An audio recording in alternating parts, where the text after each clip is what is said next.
ज़राअत के में खुश आमदीद। ज़रार खोड़ो, वसतुल्लाह ख़ान, शाहज़ेब जिलानी का सलाम कबूल कीजिए। एक और बार जी ट्रंप सरकार, यू हैव टू, मैं कहूँ एक और बार आपको ट्रंप सरकार। हाँ ठीक। ओके, सो जी, खबर आपको पता है कि अमेरिका में ट्रंप साहब की वापसी, आज उन्होंने हलफ उठाया। ये तकरीब जो है पूरी दुनिया में ब्रॉडकास्ट की गई लाइव। क्यों की गई? हम कह सकते हैं कि America is a power in decline. दुनिया एक यूनिपोलर वर्ल्ड से मल्टीपोलर वर्ल्ड की तरफ जा रही है।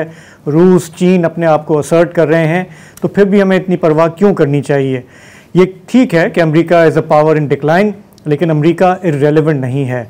आज भी वहाँ पर जो फ़ैसले होते हैं वो दूर दराज इलाकों पर उनका असर होता है। हमने अभी चंद रोज़ पहले देखा कि मशरिक़ वस्ता में जो गज़ा में जो कत्लेआम चल रहा है वो सीज़ फायर नहीं हो पा रहा था कई माह से, और ट्रंप की इनाग्रेशन से 2 दिन पहले हमने देखा कि वहाँ पर एक जंगबंदी हुई है। तो इससे आपको अंदाज़ा होगा कि वाशिंगटन में जो कुछ होता है उसके असरात कितना दूर तक जाते हैं। तो ट्रंप साहब की जो तकरीब है वो अब से ज़रा देर पहले उन्होंने उसमें ख़िताब भी किया। बहुत सारी बातें उन्होंने वो दोहराई जो अपने इलेक्शन कैंपेन में भी वो करते रहे। लेकिन इलेक्शन से पहले कोई बात करना, इलेक्शन जीतने के बाद कुर्सी संभालने के साथ कोई बात करना, उसकी एक अलग अहमियत होती है। और उस पर हम थोड़ी सी नज़र दौड़ाएंगे कि आने वाले दिनों में, महीनों में हम क्या एक्सपेक्ट कर सकते हैं कि ट्रंप 2.0 कैसी होगी। तो उन्होंने कई बातें की। सबसे पहले तो उन्होंने कहा कि जी अमेरिका का जो डिक्लाइन था, जो ज़वाल था, वो आज समझेंगे ख़त्म हो गया और आज से एक सुनहरे दौर का आगाज़ हो रहा है।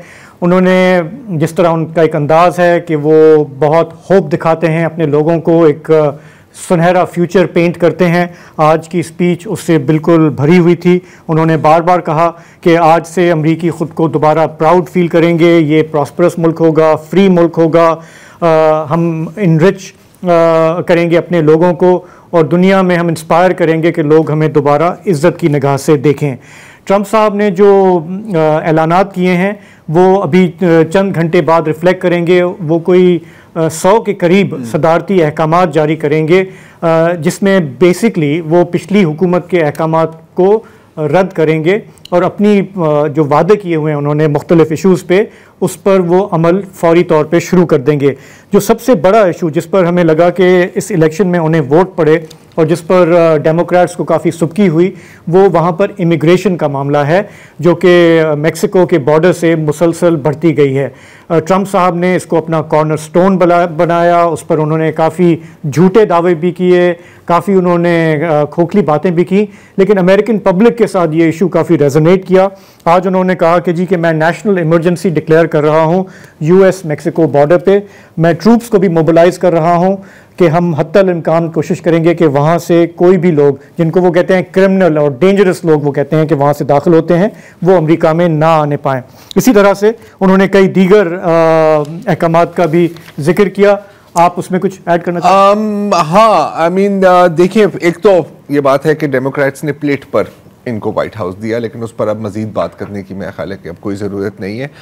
मुझे लग रहा है कि ट्रंप साहब चाह रहे हैं कि उनकी लेगेसी इस तरह बने कि मैं वो सदर हूँ जिसने अमेरिका के रकबे में इजाफा किया, राइट। आई मीन पहले ट्रंप टर्म में भी उन्होंने ग्रीनलैंड का जिक्र किया था कि यार ये हमें खरीद लेना चाहिए। इस बार आई थिंक वो सीरियसली उस डायरेक्शन में मूव करेंगे। और अब चाहे तो मैं इस पे अभी बात कर सकता हूँ या फिर थोड़ी सी कॉन्ट्रडिक्शन ये है कि वो बार बार आज भी उन्होंने कहा कि हम किसी नई जंग की तरफ नहीं जाएंगे, तो खरीद लेंगे, हम कहीं पे दीगर मामला में हम टांग नहीं अड़ाएंगे, लेकिन हम अपने बॉर्डर्स को सिक्योर करेंगे, लेकिन हम अमेरिका को एक्सपैंड भी करेंगे। ये भी उन्होंने बीच में बात की है ना। तो एनीवे ग्रीनलैंड की बात हम बाद में भी कर सकते हैं, अभी इसके सेगमेंट के। तो आज की जो उनकी स्पीच थी उसमें एक उन्होंने बहुत इंटरेस्टिंग बात की। उन्होंने कहा कि ये एक रेवोल्यूशन है। रेवोल्यूशन किसका? कॉमन सेंस का। उन्होंने कहा कि आज से कॉमन सेंस अमेरिका में वापस आएगा। और उन्होंने कहा ये इलीगल डिपोर्टेशन की उन्होंने बात की कि जो भी यहाँ पे लोग हैं उनको हम निकालेंगे।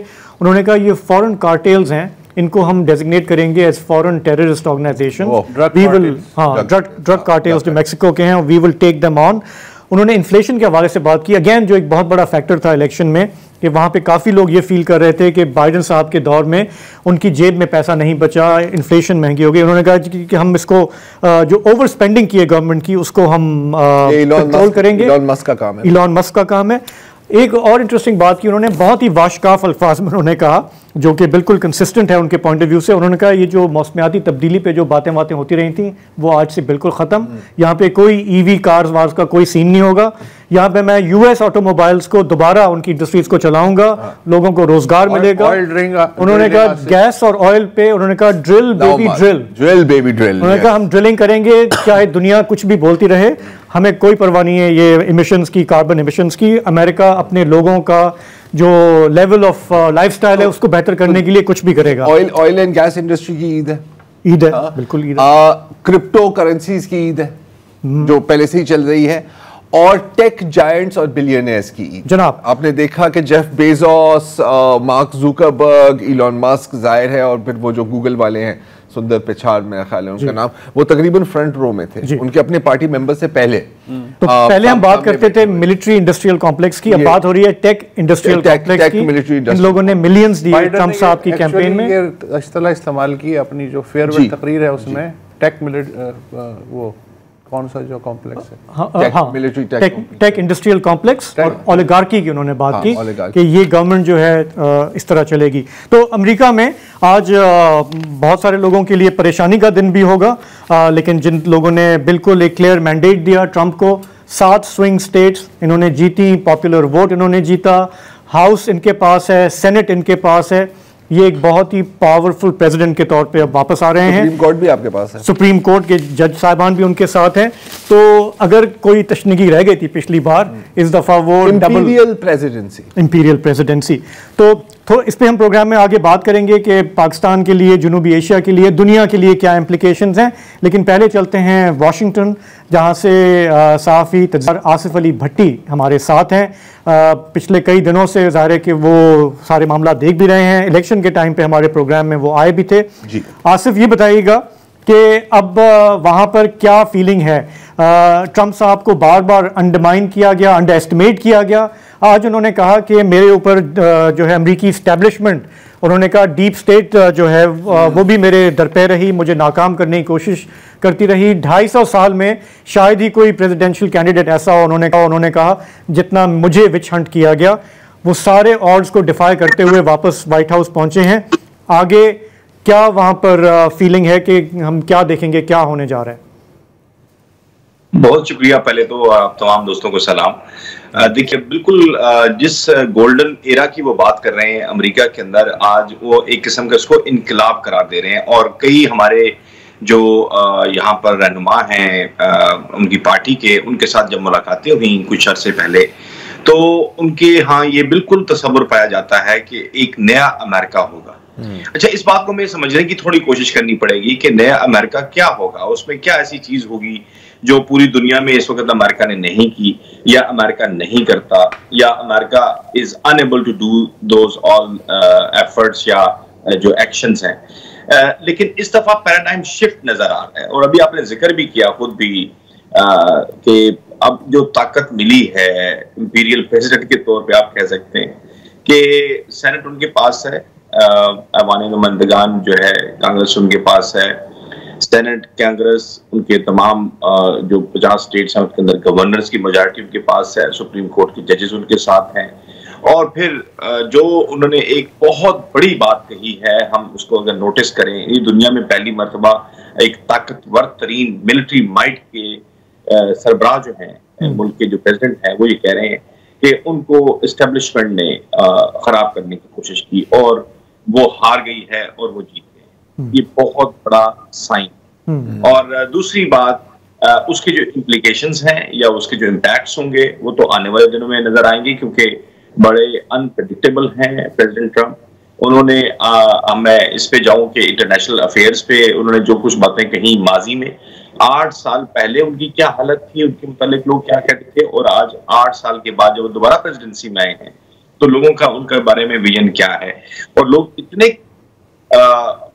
अनसर्टन है, टू बी ऑनेस्ट, कि किसी को कुछ पता नहीं है, किसी को अंदाजा तो है लेकिन ये नहीं शकीन से कह सकता कि ट्रंप ये करेंगे, क्योंकि देखिए ट्रंप ने जो एक तो अपने घर के अंदर एक बहुत बड़ी बात जो आज से उन्होंने आगाज कर दिया है इमिग्रेंट्स के हवाले से पॉलिसी का, और अपनी जो मैक्सिको के साथ बॉर्डर है उसकी दोबारा दीवार की तामीर, और उसके बाद जो गैर कानूनी तारकीन वतन का दाखिला आज से खत्म कर दिया उन्होंने। और ये बात ऐलान के हद तक तो ठीक है, उन्होंने पहले भी एफर्ट की थी, लेकिन इसकी इम्प्लीमेंटेशन कैसी होगी ये बहुत सिग्निफिकेंट होगा। दूसरी बात इंटरनेशनल अफेयर्स की जैसे मैं बात करना चाह रहा हूँ कि देखिए उन्होंने अपने पहले दौर के अंदर इस्लामी ममालिक को टारगेट किया, यानी इस्लामाइजेशन को उन्होंने टारगेट किया और इसके ऊपर काफी ज्यादा तनकीद की, और फिर कुछ मुल्कों के ऊपर उन्होंने ट्रैवलिंग बैन भी लगाया।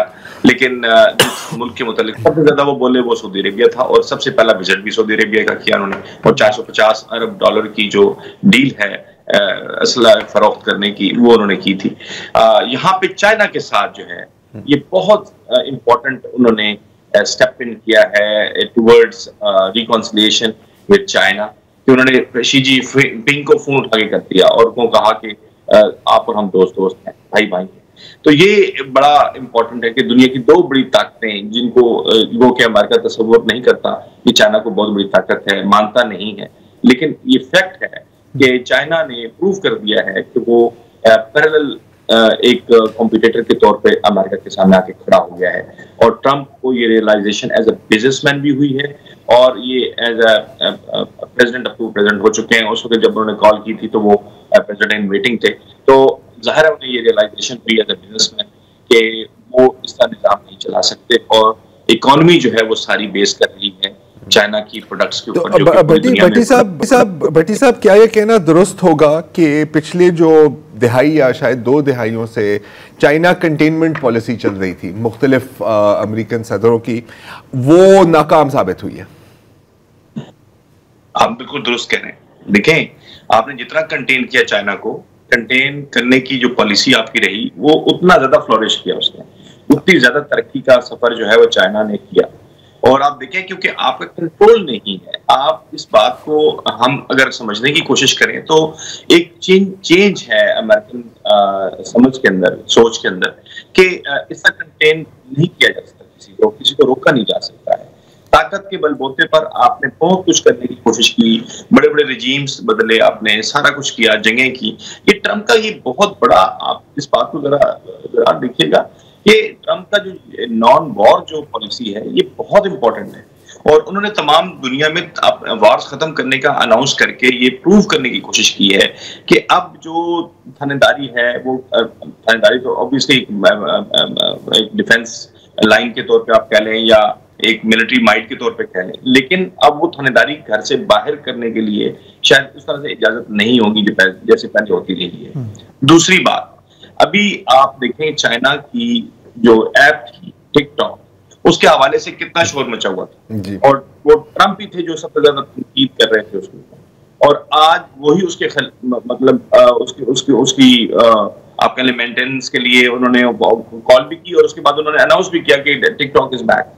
तो ये लगता है कि जो इंटरनल मामला जो मेक अमेरिका ग्रेट अगेन, और दूसरा इंटरनेशनली जो कि नॉन वॉर जो पॉलिसी है, ये दोनों बड़ी एक फिलोसफिकली तो हमें लगती थी कि शायद अमेरिका में ऐसा मुमकिन नहीं होगा, लेकिन एक ताकतवर सदर के तौर पे सामने आना ट्रंप के लिए एक बहुत बड़ा हौसला है, और ये समझते हैं वो कि वो ये कर सकते हैं, वो जो भी बात कहते हैं वो कर गुजरते हैं। तो डेफिनेटली अगर वो ये कह रहे हैं कि मैं ये तमाम चीजें करूंगा, ये मुमकिन मेरे लिए नामुमकिन नहीं है, मैं मुमकिन करके दिखाऊंगा, तो वो करके दिखा देंगे। ठीक है, अच्छा, लेकिन एक और बात जी, सॉरी भट्टी साहब, एक हमें यहाँ पे एक वक्फा लेना है तो उसकी बात भी मुकम्मल कर लें। और हम जानते हैं कि अमेरिका के लिए और ट्रंप के लिए शायद पाकिस्तान तो बहुत ही एक लो प्रायोरिटी है, लेकिन हमारे लिए तो सबसे पहले पाकिस्तान ही है, तो उसके बारे में थोड़ा सा पूछेंगे कि हमारा क्या बनना है आफ्टर दिस ब्रेक।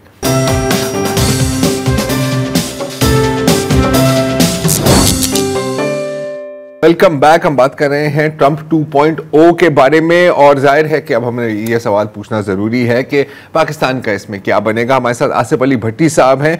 भट्टी साहब, अब यहाँ पर बहुत लोगों ने उम्मीदें बांधी हुई हैं कि जी ट्रंप आएंगे तो शायद प्रेशर डालेंगे इमरान खान को रिहा करने के लिए, और ये हम जानते हैं कि पीटीआई और जो ओवरसीज पाकिस्तानीज हैं उन्होंने काफ़ी भरपूर लॉबिंग भी की है और काफ़ी कामयाब लॉबिंग भी की है।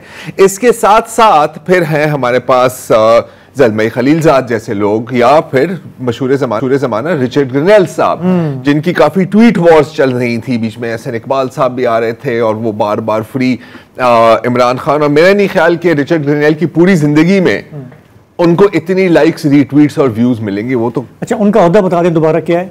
Like what is his significance? कुछ है, how close is he? कुछ है, कहा जाता है कि he is close, लेकिन शायद मतलब वो इलॉन मस्क क्लोज नहीं है। आसिफ बताएंगे। तो आसिफ, एक तो मुझे बताएं कि क्या ये उम्मीदें जायज हैं क्या, और क्या ये रिचर्ड ग्रिनेल और ज़ल्मई खलीलज़ाद जैसे लोग कितने करीब हैं ट्रंप के, उन पर इतना इंपॉर्टेंट है कि पॉलिसी पे असरअंदाज, हाँ पॉलिसी पे असरअंदाज हो सकते हैं? आप चाहते हैं कि पीटीआई वाले अब मेरे पीछे पड़ जाएं? मैं बिल्कुल नहीं, हम चाहते थोड़ा डाइवर्ट करें। मैं कह रहा हूं कि शाज़िब से डाइवर्ट हो थोड़े से। जी नहीं, आप जो भी कहें आखिर में ये कह दीजिएगा कि लेकिन ट्रंप का तो कोई पता ही नहीं होता। वो वैसे हर जुमले के बाद ये कहना जरूरी है। जी जी आसिफ भाई। ये देखिए, बड़ी दिलचस्प बात है। हमारी कुछ अर्से पहले किसी दोस्त के तवज्जुह से कुछ इंफॉर्मेशन शेयर हुई। ये जिन साहब का आप जिक्र कर रहे हैं, ये तो बड़े आइसोलेटेड पर्सन है और इनका कहीं जिक्र पार्टी के अंदर तो खैर दूर की बात है, कहीं सियासत में भी कोई जिक्र। और ये वाकई अपनी बात दुरुस्त है कि जिंदगी में इंसान ख्वाब देखता है कि मैं कितना मशहूर हो जाऊं, तो वो रातों रात मशहूर हो गए। पीटीआई वालों ने उनको मशहूर कर दिया। अच्छा, बात ये है कि उनकी हकीकत क्या है। अब हम लोग चूंकि तजिया जब करते हैं जर्नलिस्ट, तो हम बड़े इम्पार्शियल होकर करते हैं अल्हम्दुलिल्लाह। लेकिन इशू बात, क्योंकि हमारे यहाँ चूंकि प्रोटिसाइज हुई हैं तमाम चीजें, तो उसमें थोड़ा इस बात का ख्याल रखना पड़ता है कि किसी के जज्बात मुतासर ना हो। लेकिन रिचर्ड ग्रिनेल की जो इम्पोर्टेंस है वो इस तरह से नहीं है कि वो ट्रंप के पुपी के बेटे हैं या बिल्कुल उनके साथ में बैठते हैं कुर्सी रख के, या उनके साथ उनकी बहुत क्लोज है, वो उनसे पूछ के कहते हैं कि हाँ जी पाकिस्तान तो ठीक करना है। तो ये ऐसी सिचुएशन नहीं थी और ना है ना होगी। आपने दिल तोड़ दिया बहुत लोगों का। मेरी बड़ी क्यों बड़ा सॉरी जी सॉरी जी कंटिन्यू। तो अब इशू ये है कि जो कुछ वो कहते रहे, उनको देखें, इंस्पिरेशन है इमरान खान के हवाले से, और कुछ किसी निजी महफिल में जो गुफ्तगू उनकी तरफ से हुई है उसमें बड़ा क्लियरली उन्होंने इजहार किया कि उनको मैसेज आ गया है कि बस बहुत हो गई यार, चुप करके बैठ जा। मतलब तो रिचर्ड ग्रिनेल को मैसेज दिया गया है कि आप चुप करके बैठ जाए। अब ये कह रहे हैं, आप देख लें कि पिछले कई हफ्तों से मैं अगर गलत नहीं हूं तो आप देखें कोई ट्वीट नजर आया आपको, जो एक आखिरी ट्वीट उन्होंने किया था रिलीज इमरान खान, ठीक है, और उन्होंने कहा कि भाई तुम किस बात पे ये कर रहे हो सारा कुछ, जरा हौसले से काम लो, अभी हमें जरा प्रेसिडेंसी तो संभालने दो। एक बात। दूसरी इंपॉर्टेंट चीज ये है कि देखें ट्रंप की प्रायोरिटीज में पाकिस्तान कहाँ है, ये बड़ा इंपॉर्टेंट क्वेश्चन। देखें इस वक्त चाइना के साथ क्लब अमेरिका का, चाहे वो अभी इनिशियल स्टेजेस पे है, ये बड़ा इंपॉर्टेंट और सिग्निफिकेंट है। एक तरफ आप कह रहे थे कि मैं खाला का बेटा हूं अमेरिका का और फूफी का बेटा हूं चाइना का, लेकिन आप दोनों तरफ से फारिग नजर आ रहे हैं मुझे, इसलिए क्योंकि देखें आपने कोशिश की कि आप एक ऐसा किरदार अदा करें, कोई ब्रिज का किरदार अदा करें जिसकी शायद वैल्यू पूरी दुनिया में इतनी इंपॉर्टेंट नहीं है। मैं इंपॉर्टेंस की तो बात ही नहीं करता। और दूसरी तरीके से आपने कोशिश की कि आप चाइना को रियलाइज करवाएं कि आप बड़े इंपॉर्टेंट हैं, इसलिए आप मेरे पे तकिया रखें। चाइना की देखें पॉलिसी जो है ना, वो बिजनेस के अलावा कुछ भी नहीं है, वो सिर्फ बिजनेस मैन है, ना हिमालय से ऊंची है, ना समुद्रों से गहरी है, ना शहद से मीठी है, ना स्टील से ज्यादा मजबूत है। ये बेसिकली मफादात की दुनिया है और मफादात की दोस्ती है, हम सबको पता है, इस पे बहस नहीं करनी चाहिए। लेकिन इशू ये है कि जो कुछ चाइना ने पाकिस्तान के साथ किया, एहसानमंदी की, क्या पाकिस्तान ने उसकी एहसानमंदी का उस तरह जवाब दिया? तो हमें नजर आता है कि शायद उस तरह से नहीं दिया। और उसमें सी पैक ले लें, वन बेल्ट वन रोड कह लें, उसको गवादर कह लें, जो मर्जी कह लें, नया रेल सिस्टम बनाना और बहरी रास्ते और बड़ी रास्ते और सारा कुछ, लेकिन कुछ ऐसा आपने नहीं किया है क्योंकि आपके यहाँ सियासत का मसला है। अच्छा, फिर ताकतवरों का इशू है। अब चाइना के साथ अमेरिका की जो बराह रास्त राब्ता है, उसके बाद आपकी इंपॉर्टेंस में मजीद कमी आने का इम्कान है। मैं ये नहीं कहता कि हो गई है, कमी आने का इम्कान है, क्योंकि आप चाइना को कंटेन कर रहे थे अफगानिस्तान में जाने से, आप कह रहे थे भारत के साथ दोस्ती ना करो, आप कह रहे थे कि आप ईरान की चारबाग को इस्तेमाल ना करें। लेकिन अब वो तमाम चीजें उसी रूट से हो रही हैं। आप देखें कि अफगानिस्तान के अंदर जो रीबिल्ड करना है, चाइना भारत के साथ भी और अलाइंड है अफगानिस्तान के साथ। अभी रिसेंटली जो डेवलपमेंट्स हुई हैं जिस तरह की खत्ते के अंदर, और जो मुलाकातें हुई हैं अफगान और भारतीय वजारत खारजा के हुकाम की, फिर उसके बाद चाइना की जो वाइस प्रेसिडेंट है उनकी जो गुफ्तगू हुई है और उनके प्राइम मिनिस्टर की, ये तमाम चीजें बड़ी कम्प्लेक्स सिचुएशन की तरफ जा रही है। तो भट्टी साहब थोड़ा मतलब आपकी गुफ्तगू ये बिल्कुल ठीक है कि जियो स्ट्रेटेजिक लेंस से जब हम देखते हैं तो ये सारी चीज़ें मैटर करती हैं, लेकिन ये बात भी हमें माननी होगी कि ट्रंप साहब का जो पिछला दौर था उस वक्त अफगानिस्तान से निकलना था, इसलिए उन्होंने इंगेज किया पाकिस्तान से। अब वहाँ पे अमेरिकन ट्रूप्स हैं नहीं, तो हम ये ब्रॉडली कह सकते हैं कि पाकिस्तान जो है वो कोई ख़ास प्रायोरिटी नहीं है। पाकिस्तान के दाखिली मामला जो हैं उस पर ऐसा नहीं है कि उनकी नींदें हराम हैं। अभी उनका जो एजेंडा है वो बहुत वसी है, डोमेस्टिक एजेंडा और फिर ग्लोबल एजेंडा जिसकी आपने निशानदेही की, चीन है, रशिया है, मिडल ईस्ट है या वेस्टर्न हेमिस्फीयर में, that will be the priority. ये बात सही है? मैं इसको थोड़ा सा इसमें थोड़ा सा अमेंड करूंगा शाहजेब इसको, कि ये देखें पाकिस्तान की इंपॉर्टेंस का मैंने ये नहीं कहा कि खत्म हो गई है। मैं ये कह रहा हूं कि अफगानिस्तान के पर्सपेक्टिव में अभी भी ट्रूप्स वहां पे मौजूद हैं, ये आपको पता होना चाहिए। ये हम नहीं कह सकते कि 100% विड्रॉल हुआ है, वहां पे ट्रूप्स वहां पे मौजूद हैं। दूसरी बात यह कि वो मुख्तलिफ एरियाज में है, प्योरली अफगानिस्तान में नहीं है। अच्छा, इंपॉर्टेंस पाकिस्तान की इस लिहाज से रहेगी क्योंकि जब तक अफगानिस्तान के अंदर तालिबान की हुकूमत है तब तक आप कोई एक्शन नहीं कर सकते। यानी कि आप फिर दोबारा बॉम्बिंग करेंगे उनके ऊपर, या उनको किस तरह से उनको निकालेंगे? तो उनको कंटेन करने का तरीका जो है वो चाइना के रूट से होगा। अमेरिका जो है वो चाइना के जरिए शायद इसको करने की कोशिश करें, लेकिन विड्रॉ नहीं कर रहा उस वो पॉलिसी से जो कि चाइना के हवाले से, रशिया के हवाले से और अफगानिस्तान और पाकिस्तान के हवाले से जो अमेरिका की पॉलिसी है। लेकिन यहाँ पर जो सवाल है वो ये है कि क्या अफगानिस्तान का जो इंटरेस्ट है वो खत्म हो गया है अमेरिका का? नहीं, मैं ये नहीं कह रहा। बिल्कुल अफगानिस्तान से कभी इंटरेस्ट, वहाँ पे जो मिनरल्स हैं, वहाँ पे जो एक बहुत बड़ा आप समझ लें समुंदर है मादनियात का, ज़खायर का, कभी भी नहीं हो सकता है। वहाँ पे अभी तो लड़ाई का आगाज है, एक नई लड़ाई का आगाज है, ये दोस्ती की शेप में है। लेकिन रशिया को कंटेन करना कि वो अफगानिस्तान में दाखिल ना हो, ये अमेरिका के लिए बहुत इंपॉर्टेंट है। और शायद उसके लिए चाइना से हाथ मिलाना इसलिए अमेरिका का जरूरी था कि वो पाकिस्तान को भी ये मैसेज मिल गया है कि वो चाहे ट्रम्प जो है जिसको चाहे अच्छे ताल्लुकात बना सकते हैं, लेकिन अब पाकिस्तान के लिए मुश्किल ये होगी कि क्या वो चाइना के साथ उसी तरह ताल्लुकात रख सकेगा, अमेरिका के साथ भी वैसी ताल्लुकात रख सकेगा। ये अपनी खारजा पॉलिसी। ठीक है, तो पाकिस्तान के लिए भी एक बैलेंसिंग एक्ट है जो पाकिस्तान को देखना है। आसिफ भट्टी, आपका बहुत बहुत शुक्रिया। ब्रेक की तरफ जाएंगे, वापस आएंगे तो ज़रा ट्रंप साहब का जो इम्पैक्ट आने वाला है हम पर, दीगर मुल्क पर, उसकी एक असेसमेंट करेंगे।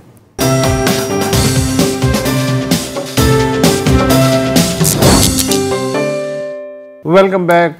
जाहिर है कि जैसा कि पिछले सेगमेंट में आपने सुना, तज्जियाकार थे आसिफ अली भट्टी, उन्होंने भी कहा कि फ़िलहाल जो है पाकिस्तान की फ़ाइल नीचे है, उससे भी ज़्यादा इम्पॉर्टेंट मसाइल जो हैं ट्रंप साहब की ओवल ऑफिस की मेज़ पे हैं।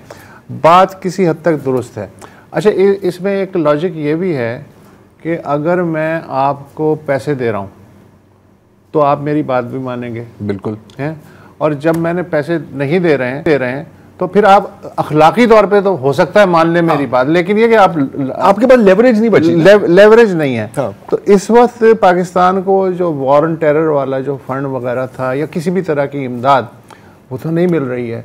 तो पाकिस्तान क्यों अपने मफादात के मैं पूरा एक थीसिस मुकम्मल कर लूँ फिर आप उसे चैलेंज कर दें। ओके अच्छा, जॉन किर्बी साहब, उन्होंने जो सिक्योरिटी टीम के हैं बाइडन के, अच्छा बाइडन की टीम हो या ट्रम्प की टीम हो, पाकिस्तान के बारे में कम बेश एटीट्यूड तो सेम होता है ना। उन्होंने कहा जी पाकिस्तान कभी भी मजबूत इत्तेहादी नहीं रहा, हाँ मजबूत पार्टनर जरूर रहा। इसका उर्दू तर्जुमा क्या होगा? इसका उर्दू तर्जुमा ये है कि जैसे इसराइल है उसको हम कह सकते हैं कि मजबूत इत्तेहादी है, या सऊदी अरब को कह सकते हैं मजबूत इत्तेहादी है, या नेटो ममालिक को कह लें।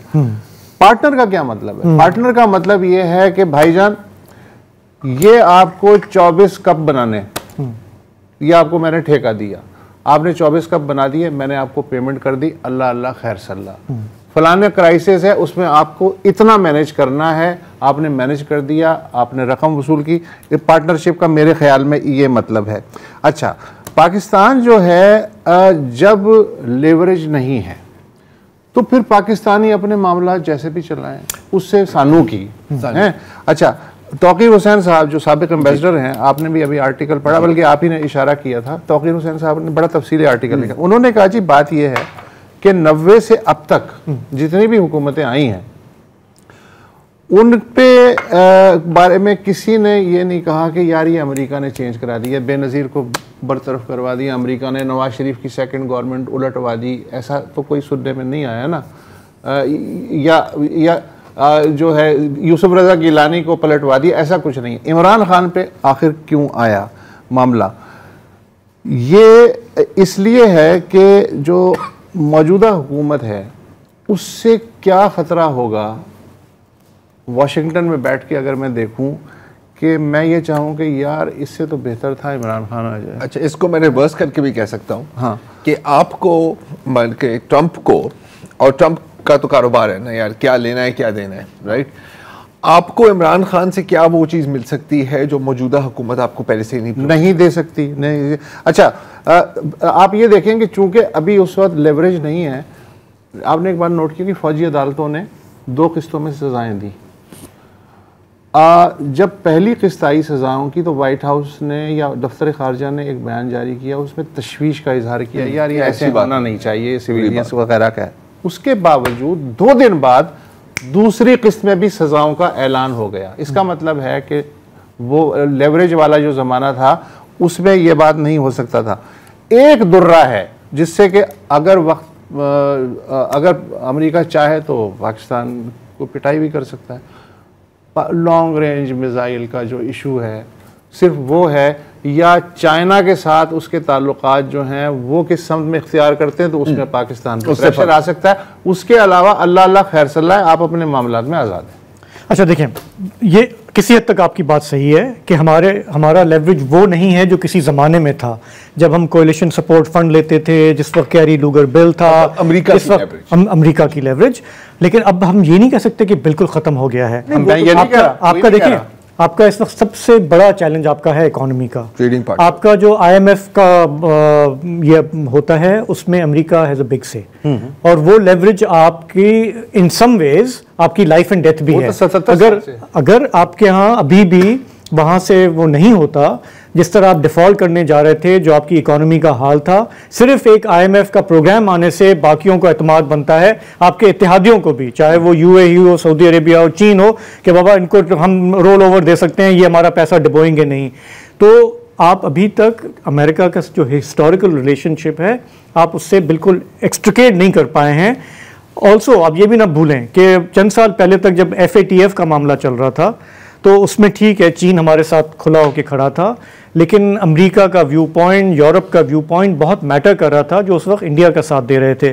तो ये बात हमने कह दी कि अमेरिका का पावर डिक्लाइन कर रहा है, लेकिन इररिलेवेंट नहीं है।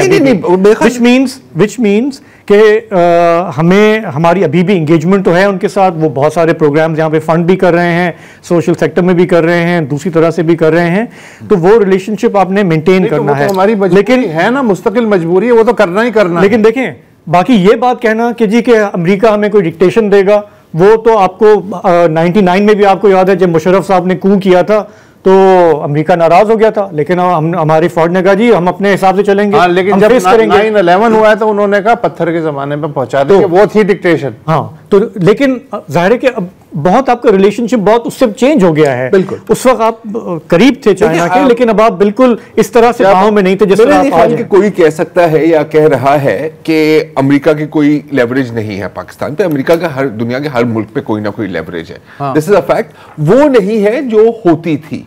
दूसरी बात है जैसे आपने कहा, अच्छा डिक्लाइन भी रिलेटिव होती है, राइट, बाकियों के कंपैरिजन में, राइट। मुझे जो अब लग रहा है, एंड अगेन एक मैं डिस्क्लेमर, शरायत और ज़वाबित लागू है, ये ट्रंप है, कुछ भी हो सकता है, कभी भी हो सकता है। मुझे लग रहा है कि इसका ज़्यादा फोकस इब्तिदाई तौर पर एटलीस्ट वेस्टर्न हेमिस्फेयर पे होगा। वेस्टर्न हेमिस्फेयर से मेरी मुराद है south America, north America, south America, central America. ठीक है, अब आप इनके बयानात को देखें। ग्रीनलैंड, अच्छा अब लोग मजाक समझते हैं यार, ग्रीनलैंड में क्या है? बहुत कुछ है। मैं आपको बताता हूं क्या क्या नहीं है वहां पर। एक तो ऑयल, एक गैस, फिर रेयर अर्थ मिनरल्स। अच्छा, रेयर अर्थ मिनरल्स वो मिनरल्स हैं जो आपकी सारी मॉडर्न टेक्नोलॉजी को पावर कर रहे हैं, इस फोन से लेके इलेक्ट्रॉनिक व्हीकल्स तक। ज्यादा कंट्रोल किसका है रेयर अर्थ मिनरल्स पर? चीन का। And even in Africa. Greenland अगर वहां इनके हाथों में आता है, उनको खरीद लेते हैं, निगोशिएट कर लेते हैं, जो भी कर लेते हैं, तो दो चीजें होती हैं। एक तो ये मिनरल रिसोर्सेज आपके पास आती हैं, सेकेंडली एंड वेरी इंपॉर्टेंटली जो आर्कटिक शिपिंग रूट्स हैं, हाँ, वो आपके काबू में आ जाते हैं। और आपको पता है कि रूस और चाइना अब पूरा उनका फोकस है आर्कटिक को एक्सप्लोर और आर्कटिक को एक्सप्लॉइट करने का। So it is strategically very important for America. दूसरी बात है कि ट्रंप, आपको पता है कि ट्रंप का ईगो, हाँ, मतलब आलम चन्ना से ज्यादा ऊंचा है, राइट? मरहूम आलम चन्ना वो चाहते हैं कि यार पिछले 70 सालों में अमेरिका की टेरिटरी एक्सपैंड नहीं हुई। मैं मिलिट्री बेसिस की बात नहीं कर रहा, मैं टेरिटरी की बात कर रहा हूं। मतलब सही, आपने हवाई ले लिया, आपने गुआम ले लिया, वगैरह वगैरह। अगर ये वाकई ही ग्रीनलैंड को किसी ना किसी तरह काबू कर लेते हैं, his place in American history is guaranteed.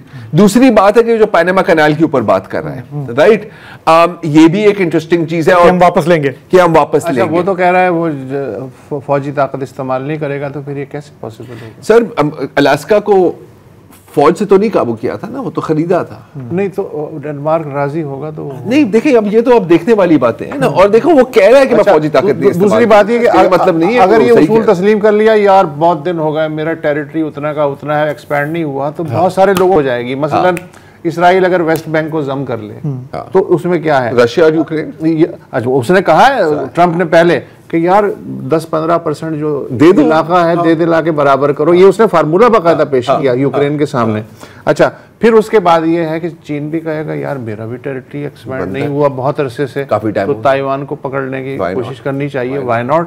तो ये जो पूरा जो एक पुरअमन बकाए बाहमी की बुनियाद पे जो अब तक चल रहा है, तो ये तो गया। सो जैसे कि हमने कहा कि ट्रंप वादा कुछ भी कर सकते हैं, लेकिन यू टर्न लेना उनके लिए कोई मुश्किल नहीं है। हालात और वाकयात के हिसाब से वो अपने आप को ढाल देंगे। नेटो की खैर नहीं है।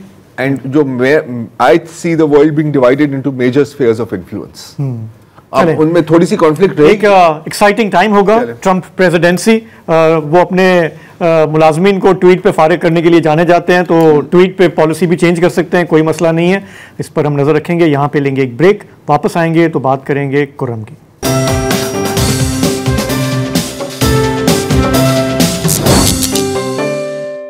Welcome to back.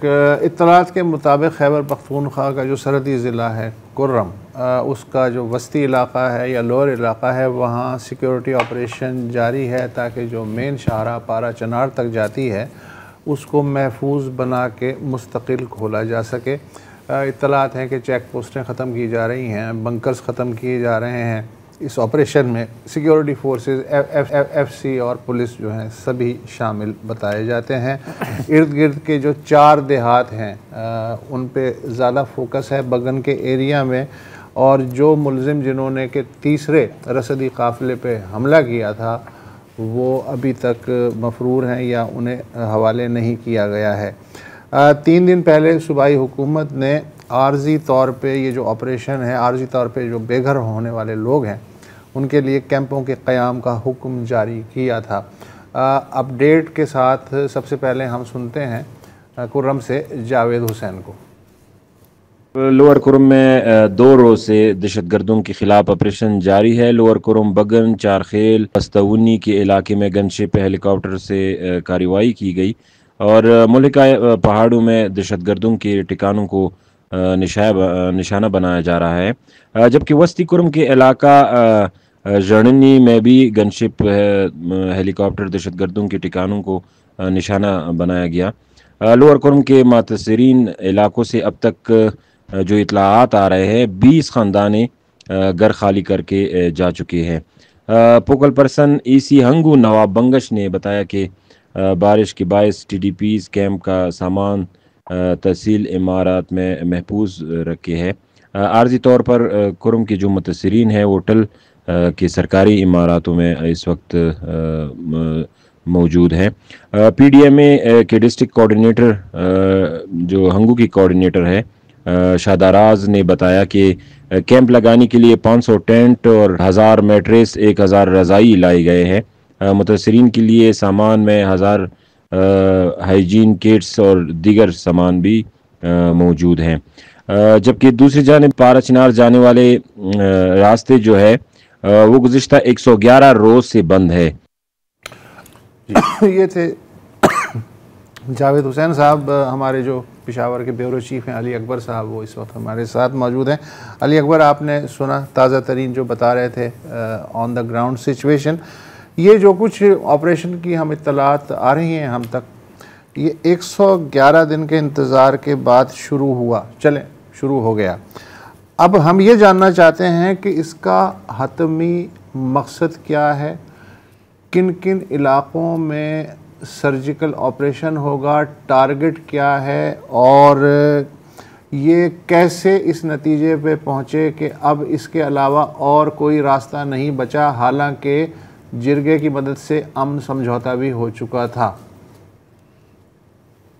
साहब, और जैसा कि आपने कहा कि जिरगे के से जो अमन वाहिदा हुआ था, ताहम उस अमन वाहिदे पर अमल दरामद जो है वो मुमकिन दिखाई नहीं दे रहा था, जिसके बाद हमले भी हुए और जो इमदादी काफिला था उसको लूट भी लिया गया।